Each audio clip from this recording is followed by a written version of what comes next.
My name is Claire Bennett. I'm 32 years old, and I work as a senior physical therapist at St. Andrew Medical Center in Columbus, Ohio. For 6 straight weekends, my Aunt Evelyn, who had raised me almost as much as my parents had, spent every Saturday restoring the tiny apartment I had finally managed to buy. She refinished an old oak dining table, stitched pale blue curtains by hand, and polished the worn brass key that hung from a faded blue ribbon because she believed every home deserved a welcoming first key. At exactly 7:43 p.m., during my birthday dinner, I heard my mother lean toward my father and whisper, "Have your son changed the locks at her apartment?"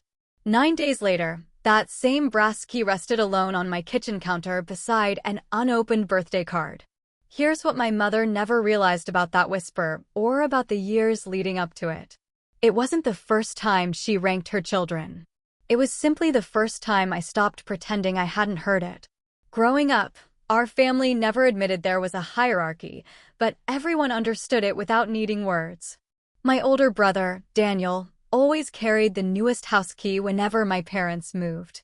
Whoever held the newest key held the family's trust, authority, and approval. When Daniel misplaced one, it was an accident. If I forgot mine once, it became proof that I wasn't responsible enough. The brass key Aunt Evelyn polished wasn't expensive, yet she insisted it belonged on a blue ribbon because, in her words, trust should never hide at the bottom of a purse. She had retired from teaching 2nd grade after 38 years, still labeling jars in perfect handwriting and baking cinnamon bread every Sunday morning. She celebrated every small milestone I reached, even when my own parents barely noticed them. Looking back, I have to admit something uncomfortable. I helped normalize my mother's behavior. Whenever friends quietly asked why Daniel seemed to receive different rules, I smiled, changed the subject, and convinced myself every family simply had invisible traditions that outsiders couldn't understand.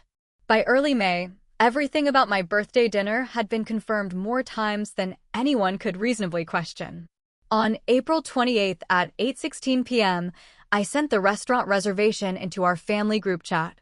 My father replied with a thumbs up. Daniel answered that he'd arrive by 6:30. My mother wrote, "Looks fine."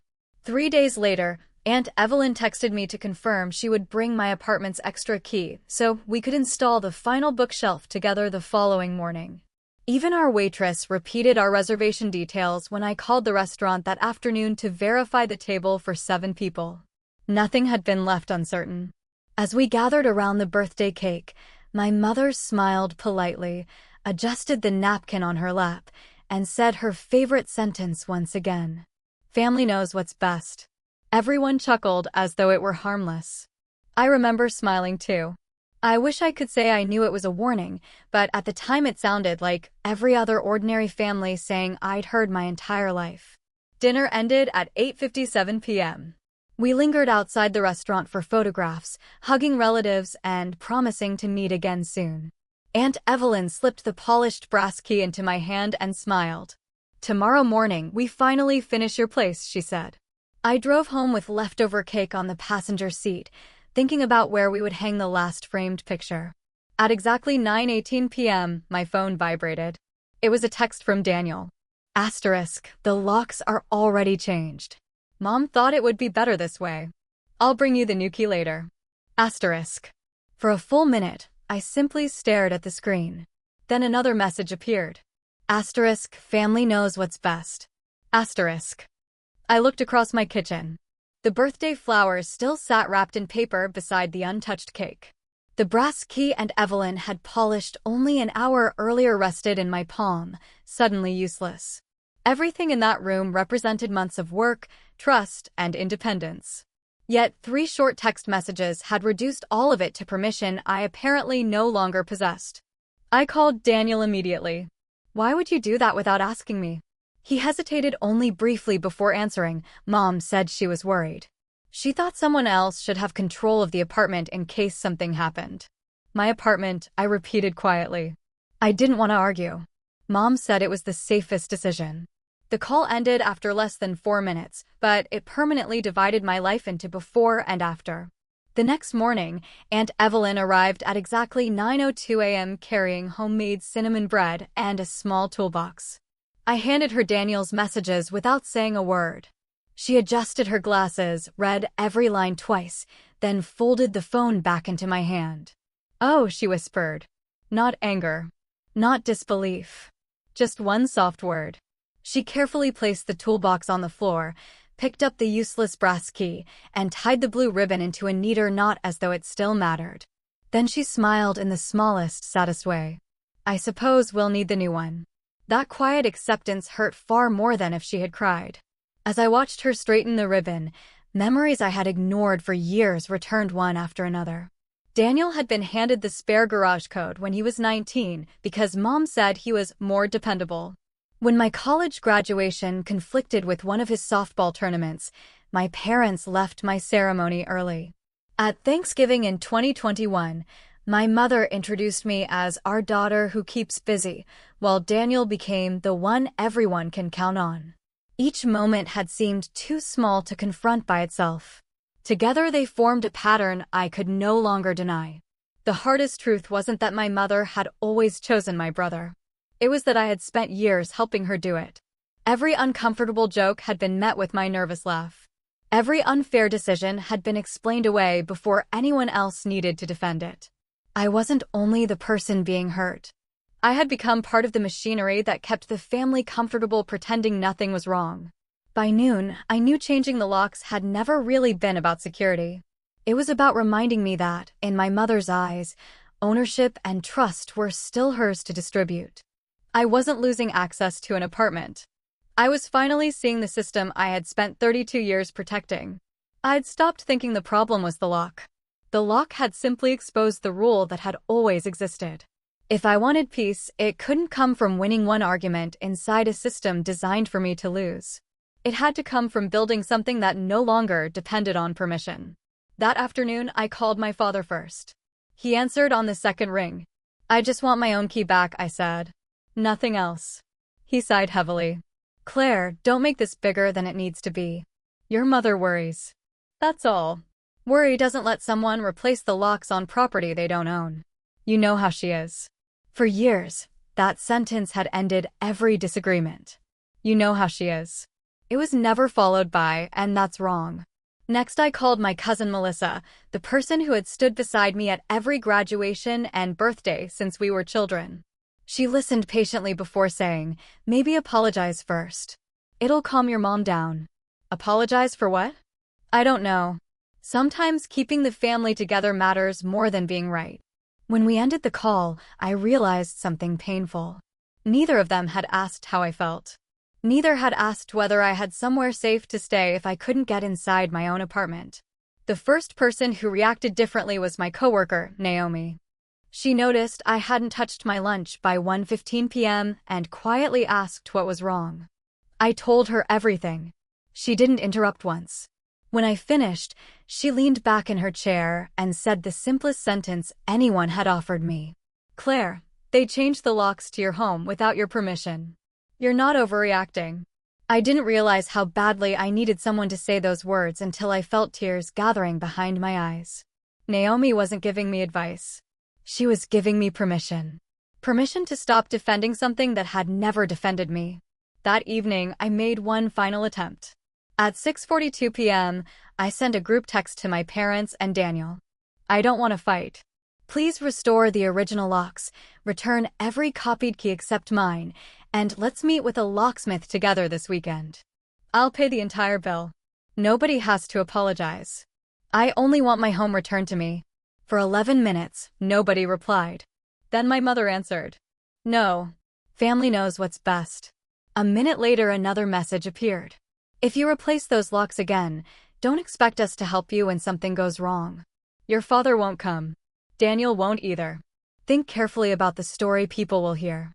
They'll wonder why a daughter would shut her own family out. Don't make us choose sides." I read the messages 3 times. She hadn't talked about safety. She hadn't mentioned trust. She hadn't even mentioned the apartment. Instead, she talked about appearances, loyalty, and guilt. It sounded less like a mother protecting her daughter and more like someone protecting control. For the first time, I understood that the apartment had become a hostage.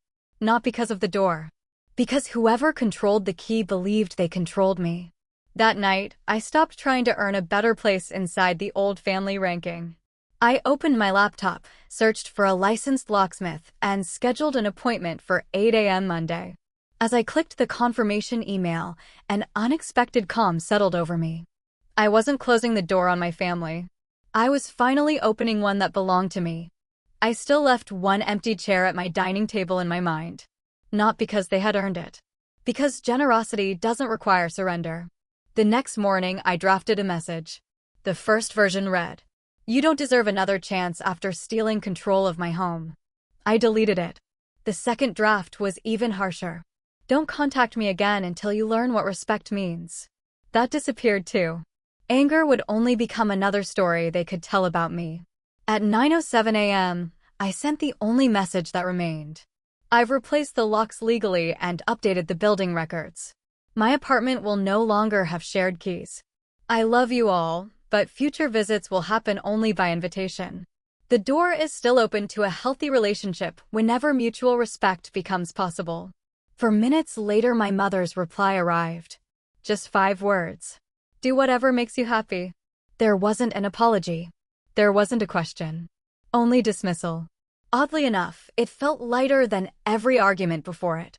For the first time in my life, silence no longer meant I had lost.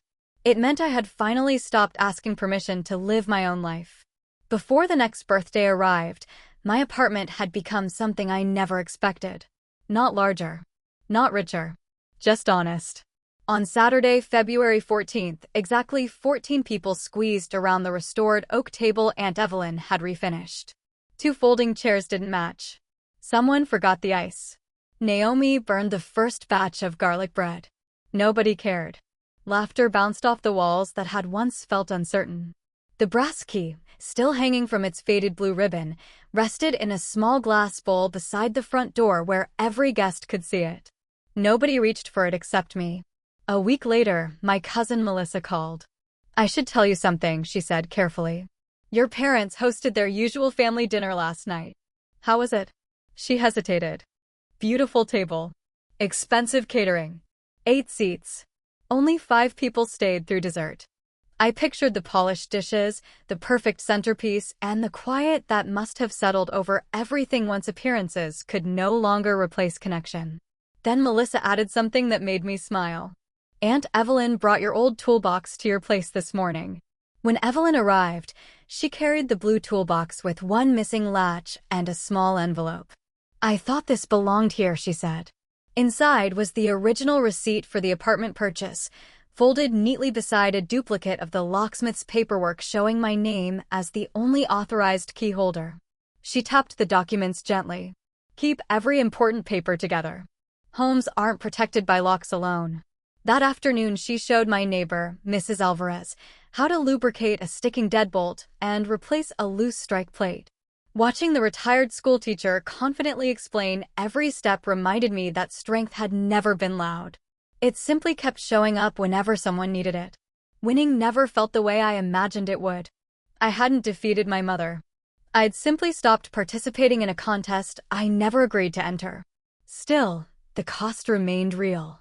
My father and I spoke only 3 times during the next 4 months. Daniel sent exactly 2 text messages, both about practical family matters. There were evenings when I reached for my phone before remembering things had changed. One Sunday, Aunt Evelyn quietly told me something she had never shared before. When your mother was 14, your grandfather decided every important choice for her. She learned that control looked like love because that's all she ever saw. The explanation settled between us. It explained. It did not excuse. People can inherit pain without being required to pass it forward. Around the beginning of October, someone knocked on my apartment door at 5:12 p.m. The security camera showed my mother standing alone, holding a small white bakery box. I watched the screen for almost 2 minutes before unlocking the door. For years, I would have rushed to make her comfortable. This time, she waited. When I finally opened the door, I invited her inside but continued making tea before sitting down. For the first time in my life, I controlled the pace. She tried the familiar approach first. I think this has gone on long enough. I stirred my tea without answering. Then she tried guilt. Families shouldn't live like strangers. Again, I let the silence do the work. Neither sentence carried the power it once had. Eventually her shoulders lowered. She looked toward the brass key resting in its glass bowl. Then she asked, almost quietly, "Do you really feel safer without me having a key?" It was the first genuine question she had asked instead of making a statement. I answered carefully, "This isn't about me anymore." She looked confused. "If you want us to rebuild anything, it starts with Aunt Evelyn." Her eyebrows lifted. "She spent weeks helping create this home. You erased her work with one whisper. Before we talk about us, she deserves to hear that you understand what happened." For several seconds, she simply nodded. The conversation I had waited years to have with my mother never became the most important one after all. 2 days later, she visited Aunt Evelyn. They spent nearly an hour together on Evelyn's front porch. I never asked for the details. Aunt Evelyn never volunteered them. She only told me afterward that my mother had listened much longer than she spoke, and that some conversations become meaningful precisely because nobody else hears them. Winter arrived quietly. By the following February, our birthdays looked different. Instead of one formal dinner where everyone waited to see who would receive the most attention, we gathered on the first Sunday of each month for simple potluck lunches. Everyone brought one dish. Everyone washed someone else's plate. No seating chart. No invisible rankings. My mother came regularly. She no longer reached for the newest key or offered instructions about anyone's home. The first time she visited my apartment after everything had settled, she paused beside the glass bowl.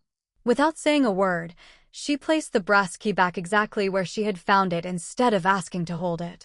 It was a tiny gesture, barely noticeable. But real change often arrives that way. Daniel eventually apologized too, though it happened over coffee instead of during some dramatic family gathering. We began rebuilding our relationship one ordinary conversation at a time. Aunt Evelyn finally started the community woodworking class she had postponed for years. Every Thursday evening, she taught neighbors how to repair old furniture instead of throwing it away. She liked to say some things were worth restoring carefully. So were some families. Whenever I lock my apartment door now, I still see the brass key with its faded blue ribbon waiting in the glass bowl. It reminds me that a home isn't protected by who holds the spare key. It's protected by the people who respect knocking first. At 7:43 p.m., one whispered sentence tried to decide who deserved control. 9 days later, one changed lock forced me to rebuild my life. 14 people around one imperfect table taught me something far more valuable. The strongest doors are never secured by metal alone. They're secured by the courage to choose respect over control, even when the whisper comes from your own family.